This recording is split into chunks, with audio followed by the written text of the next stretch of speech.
ایک خوبصورت سے گاؤں میں ایک پیاری سی بلی رہتی تھی جو بہت نرم دل تھی۔ وہ زیادہ تر وقت مسجد میں بچوں کے ساتھ گزارتی یا پھر گاؤں میں بوڑھوں اور بچوں کے پاس رہتی اور ان سے بہت کچھ سیکھتی اور اکیلے بیٹھ کر ان پر سوچ و بچار کرتی۔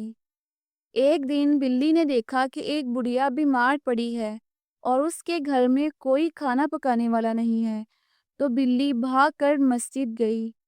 وہاں اس نے امام صاحب کا عبایا پکڑا تو امام صاحب بلی کے پیچھے پیچھے چلنے لگے۔ بلی کے پیچھے چلتے چلتے امام صاحب ایک گھر میں پہنچے جہاں ایک بڑھیا بیمار پڑی تھی اور اس کے گھر میں کھانے کو کچھ نہیں تھا۔ امام صاحب نے خود آگے بڑھ کر اس بڑھیا کے گھر میں کھانا بنایا اور بڑھیا کو اپنے ہاتھوں سے کھلایا اور بلی کو شاباشی دی کہ وہ ایک بڑھیا کے کام آئی۔ اسی طرح ایک دفعہ گاؤں میں بارش نہ ہوئی۔ سب لوگ پریشان تھے کیونکہ فصلیں سوکھ چکی تھیں۔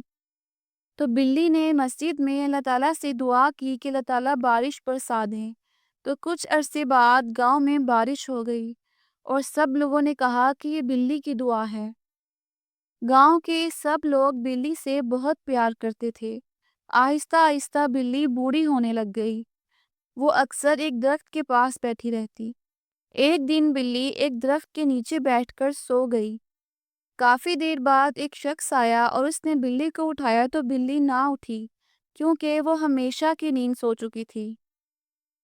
سب لوگوں نے بلی کو دفنایا اور وہ ہمیشہ بلی کے لیے دعا کرتے رہتے اور اس کو اچھے لفظوں میں یاد کرتے رہتے۔